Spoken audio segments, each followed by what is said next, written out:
Look at me, getting all dressed up. I'm still quite new to the whole eyeshadow thing, so if it's bad, don't tell me. Okay, my self-esteem is low enough as it is. Heyo, it's Oishi, welcome back. So if you don't know, I have been rereading the Percy Jackson series. I absolutely love these books so much. I think I've read them like 3 times now, all the way through. I have that whole shelf is almost all just Percy Jackson. Like there's the original series, right? Oh, okay. Right there. And then we have Heroes of Olympus, Mark of Athena. Oh, one of them is missing from here. It's literally right here. I just forgot to put it back. But I also have some of the original epics. We got the Odyssey and the Iliad and the Aeneid of Virgil, Percy Jackson Greek Gods, and then we have Magnus Chase down there. So clearly I love these. I love these books so much and I love rereading them. One of the things I love the most about Percy Jackson is that the titular character, Percy Jackson, is an absolute idiot. He's what I like to call selectively intelligent. Like, 20% of the time, he's, really clever, quick on his feet, he's good at working through problems, but then the other 80% of the time, he's just a dumbass. And honestly, I appreciate that, because I too believe that I am selectively intelligent, okay? We can't all be super clever. We can't be Annabeth all the time. Sometimes we gotta be Percy. I thought I would just sit down and go through each of the books and talk about some of what I find to be his dumbest decisions, talk about why they're dumb and how he could have improved them. Yeah, just having an overall good time bullying this character with the most love. Let me put that out there. I bully the people that I love, so the fact that I'm dedicating an entire video to just absolutely drag Percy Jackson, it means a lot. Okay, let's do it. Dumbass demigod and the sky electricity stealer. Percy starts out not knowing he's the son of Poseidon. That's like one of the big reveals of this book. But he realizes he can make water do weird things. Like in the beginning, he pushes Nancy Bobofit into the fountain, but he really doesn't. The water grabbed her, and he even said it looked like the water grabbed her. Then when he gets to Camp Half-Blood, he makes all the toilets explode. Okay, there's definitely something fishy, pun intended, going on here with Percy and water. And yet he's still like, oh, I wonder who my dad is. Granted, this sort of thing is kind of new, like it's not really precedented for the big 3 to have kids, but still, you find out that you're the son of a Greek god, and you also can do really weird things with water. It's like those 2 things might actually be connected. I love the fact that no one else figured it out either. I'm pretty sure Chiron had his suspicions, Annabeth probably too, especially with the Great Prophecy, but the fact that this kid was just left out on his own, high and dry, is hilarious to me. Skipping forward, Percy sends Medusa's head to Olympus, because he's a delinquent. I really don't think this was a good decision. Gods, they anger easily, right? So I don't think chopping off the head of a centuries-old monster, quote-unquote, and sending it to the gods as a little gift is really the best idea in the world. Then again, this entire video is proving that Percy Jackson does not have the best ideas in the world. I do like this though because it does build his character, he's kind of over it, he doesn't like the status quo, he's not like other girls, if you will, and it's sort of his way of saying, middle finger without saying that because this is a middle grade series. Let's not forget the fact that he literally fights the god of war as a 12-year-old. If I had to rank the people that I would not want to fight, the literal god of war would probably be at the top of that list, and yet Percy was like, square up, let's go. He has a knack for pissing off the most dangerous gods. Like, Zeus is already up his ass because he apparently stole the lightning bolt. Then we got Hades, who already doesn't like him either, and then Ares. Like, how many powerful gods do you want to piss off, Mr. Jackson? No, we can make a list if you want. He fights him, and now all of the Ares cabin hates him, and also Ares himself hates him. He says something like, oh, one day there will come a time when you raise your sword in battle and feel the curse of Ares or something, and that actually happened. I think it was in Titan's Curse. I don't know. One thing about me reading these is that I read them so fast and so vehemently, I don't know if that's the right word, we're gonna use it, that I forget a lot of the stuff that I read like 2 days after I read them. That's the beauty of this series. Anyway, first book, he has his fair share of dumb moments. I think it's really setting him up to being a really idiotic person that we can love and look up to.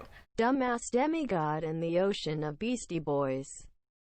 This one introduces Tyson, and let me just say that Tyson is one of my favorite characters. He is so baby, and he deserves the entire world. When Tyson shows up, Poseidon claims him, and at first Percy's like, I don't know about that, Chief, because Tyson is a Cyclops, and he doesn't want to go around saying that a Cyclops is his half-brother, which, dumb move, right there. He tries to distance himself, can I speak? He tries to distance himself from Tyson, which was not savory, in my opinion. First of all, because again, Tyson is baby. Why the hell would you want to distance yourself from him? He's amazing. And B, he's, again, a badass.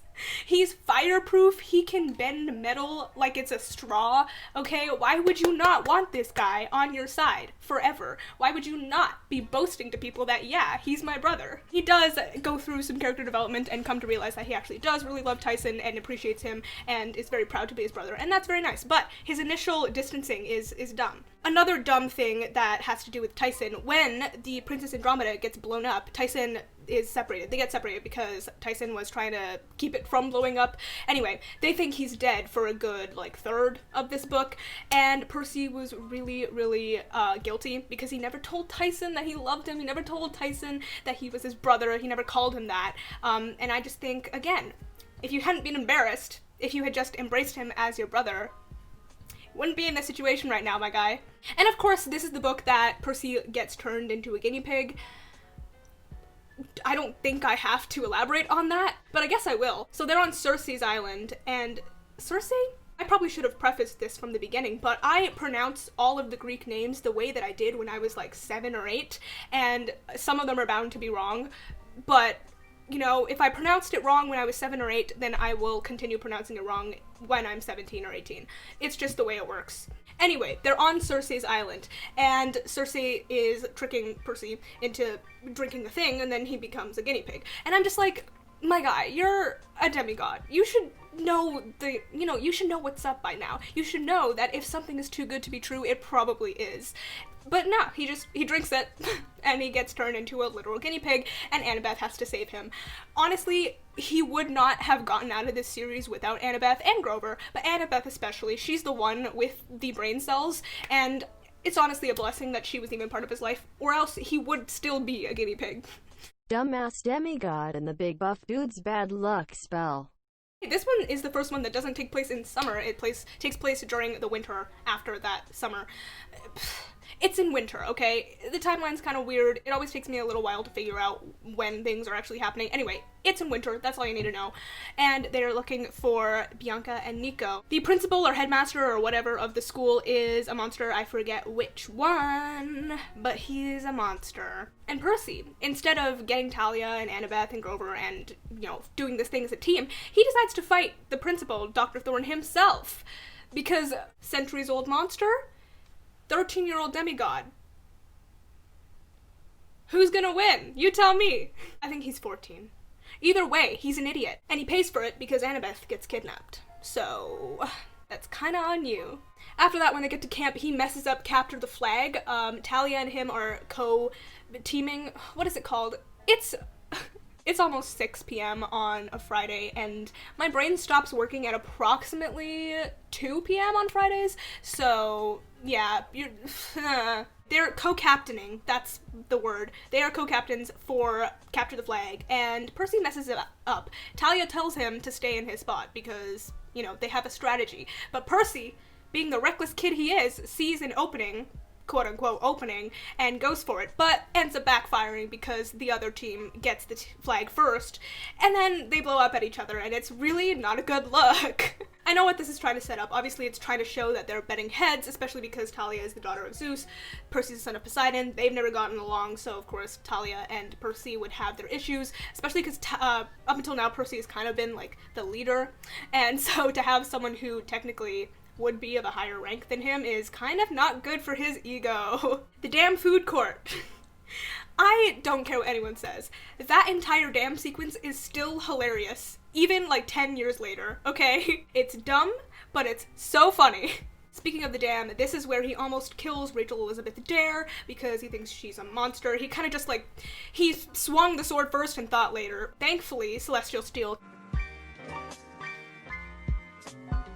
can't hurt mortals, or else Rachel would be dead, and then we wouldn't have an oracle, but I'm getting ahead of myself. Percy, maybe just use your words once in a while, just take a moment, take a breath. I know you're on the run and it's really hard because you've got monsters after you all the time, but sometimes not everything needs to be slashed and hacked at, okay? This is also the one where we start to see that maybe there is something more in this relationship between Percy and Annabeth, because Aphrodite shows up, and Percy, being as oblivious as he is, has no idea what Aphrodite is talking about.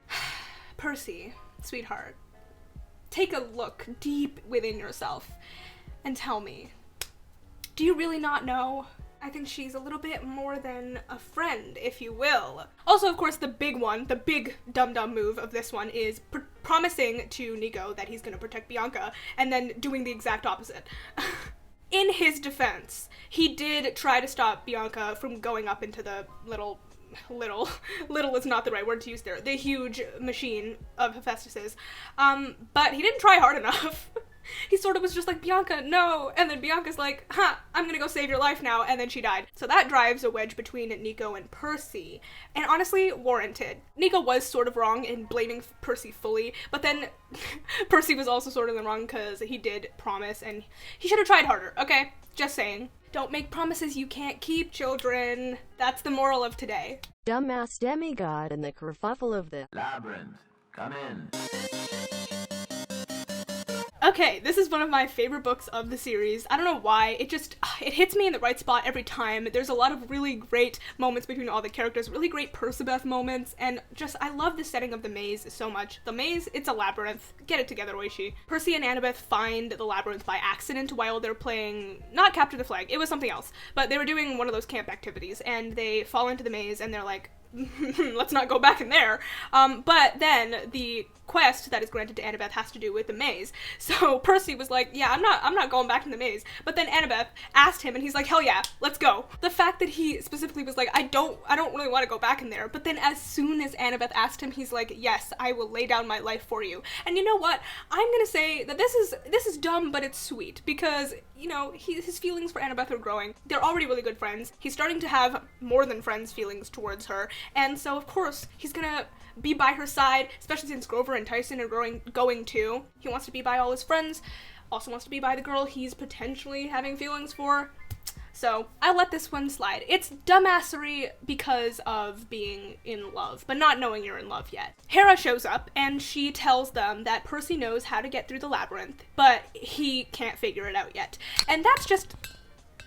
my mic. Shh, stop. Apparently he already has the tools to be able to get through it, but he just, you know, he's a little bit...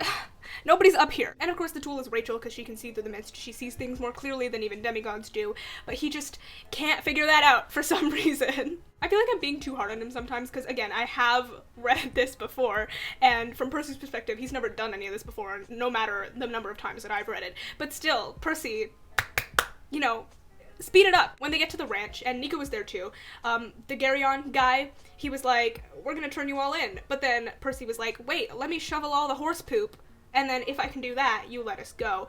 Except he forgot to do one very important thing, which was make him swear on the river Styx, because that's a binding oath. Percy, honey, I know you're still sort of new to this world. I mean, it's been 4 years that you've been a demigod. Well, that you've realized you're a demigod.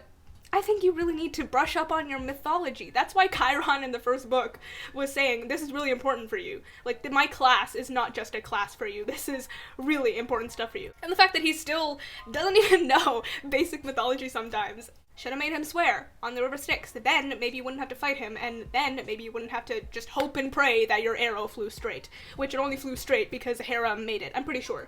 Again, literally don't remember things. Percy doesn't understand why Annabeth is jealous of Rachel. Also, he doesn't understand why Annabeth was a little uncomfortable with him washing up on Calypso's island.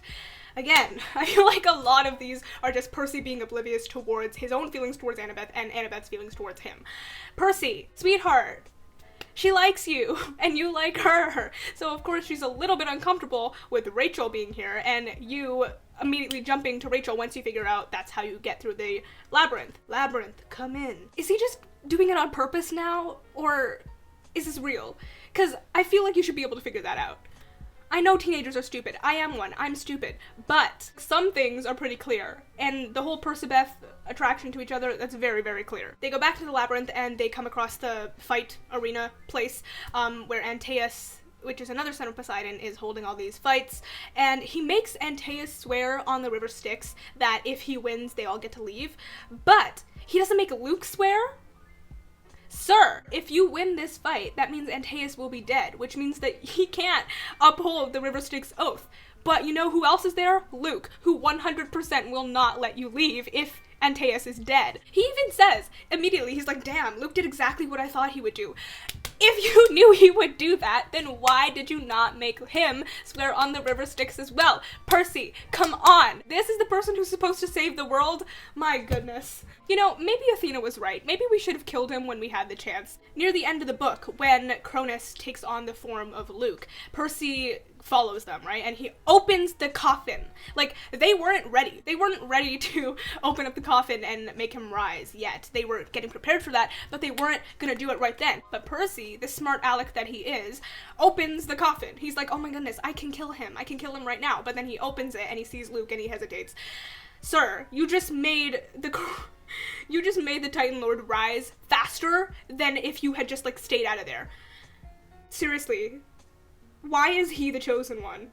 Is it just a rule that all chosen ones have to be dumb? Because Harry is also an idiot. And he also only survives because of his friends who are infinitely smarter than he is.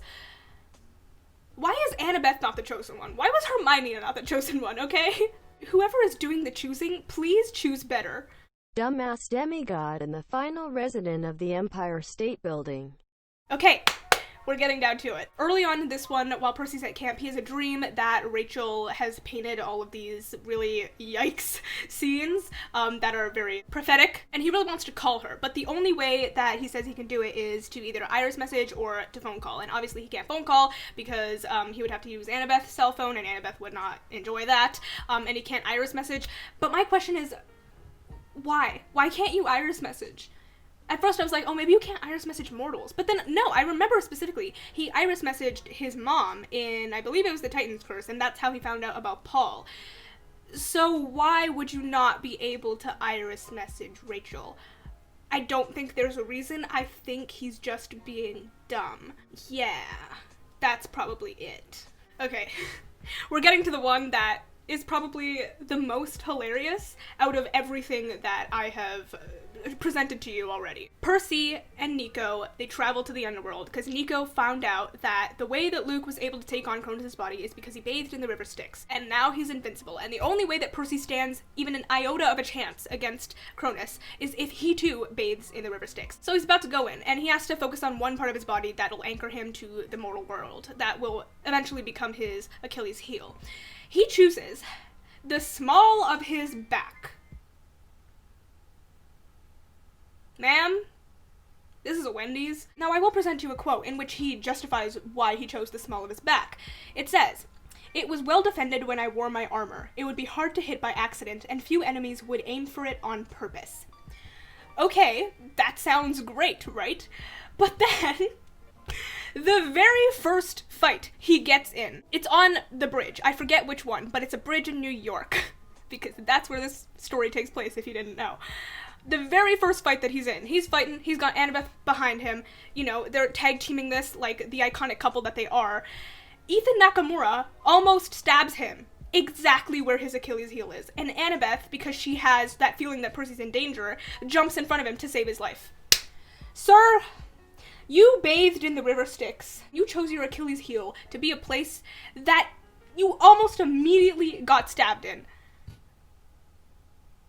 Why? And then you injured your would-be girlfriend for the rest of the book.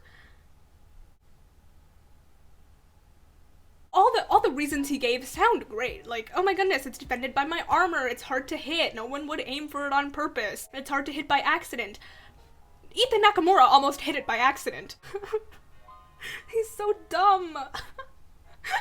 Why would you choose something that is so prominent, though? Because Luke chose the underside of his arm. Very, you know, it's kind of hard to hit, especially when he's wearing the armor. Achilles, the OG if you will, he was dipped in by his heel, and, you know, the heel is kind of a hard place to hit. It's low down. I don't know anything about sword fighting. I don't know why I'm trying to explain this to you, but it seems like it would be a hard place to hit. Why would you choose a huge spot, like right in the middle of your back? I don't get it. I really don't. Where would your Achilles heel be? It would have to be somewhere really, really difficult to get. Not the small of your back, okay? It'd probably be like, I was gonna say the underside of a nail, but I feel like that would be easy to hit, especially if you're sword fighting. That's difficult. Maybe I'm being too hard on him. But no, I think there's still better places. Like, what about the little bone on your foot? I'm wearing socks, so I can't show you, but this part. That doesn't seem like it'd be easy to hit. Okay, I feel like I've talked about him and his Achilles heel for way too long. Let's move on. Right after he comes out of the river Styx, he's fully invincible, but he doesn't know it yet. Hades' army is after them. So Percy, not knowing he's invincible yet, just fights the whole army by himself. He says, and I quote, "It was the stupidest thing I've ever done." I think you could just take that, frame it, and that will summarize the entire series for you. Actually, there was a typo in my copy. I don't know if it's in every copy, but it was in mine. It said it was stupidest thing I've ever done, and I think that's even better. A big part of this book is finding out more of Luke's past so that they know what happened, what led him to do this, and how they can destroy him better. And one of the things they do is visit May, his mother, who is a little bit mentally unstable. She's not all there for reasons that we don't really know, or at least our main characters don't know. She has these fits where her eyes glow green and she starts spouting weird prophetic things about her son's fate. And Percy just, he can't figure it out, can he? He also saw in his dream, where he saw Nico, where Nico learned about how Hades cursed the Oracle of Delphi. Hey, Percy, maybe those two are connected. May can see. She can see more than normal mortals can. The Oracle of Delphi was cursed. Delphi is prophecies. May was saying some really prophetic stuff about Luke. Percy, connect the dots. And once again, I don't know if it's just obvious because I have already read the books and I know the story, but I feel like when I read it for the first time, I was able to start connecting the dots much faster than Percy did, because he actually didn't connect anything. He got the whole story. He got the last piece of the puzzle, which was seeing May actually go up into the attic and then all the green light and then yikes, right? I feel like he should have been able to connect that together better, and he just didn't. Last but not least, and I'm sure there are more little things that I missed or that I didn't think were big enough to talk about. Honestly, this entire series is riddled with Percy just being dumb in the best way possible, but the last thing that I want to talk about right now is that he sat on his dad's throne, which is really not a good idea. The gods do not enjoy it when anybody sits on their throne, even if it's their own children. In fact, he almost got smote, I don't know, past tense of smite. That almost happened to him before Poseidon realized that it was him sitting on his throne. And I know it's like, I have to get my dad's attention. I gotta convince him to come back to Olympus and actually help the gods fight the Typhon War instead of his war in his palace. But that was a very, very, very, very, very, very reckless thing to do. Poseidon said himself, if he hadn't looked before just smiting, he would have killed him. Percy would be dead. Boom. No more great prophecy. We can all go home now. But thankfully he did look. And Percy is just a reckless kid. That's the moral of the story. Okay, that is all I have. I hope I have made it abundantly clear that Percy Jackson is the dumbest person alive. Having said that, I do really love him. I love him as a character. I love his relationships with the people in this series. I love the plots and the hijinks and the adventures. I just love this series so much. And I think this is inspiring, you know? If someone with as little brain cells as Percy Jackson can go on to save the world, then anyone can do anything. If you enjoyed this video, please give it a thumbs up. Comment down, let me know what are some of your favorite Percy Jackson idiot moments from the original series. Also, let me know, I'm planning on rereading the Heroes of Olympus as well. So maybe I'll take notes on that, find more idiotic things that Percy does, and maybe I'll do another video on his actions in that series. We'll see. If you enjoy this sort of stuff and you want to see more of it from me, please make sure to hit that subscribe button because I make videos every Friday. I'm also on platforms, so if you want to follow me on Instagram, Twitter, Goodreads, and Letterboxd, those links will be in the description down below. As always, thank you so much for watching, and I will see you in my next video. Bye!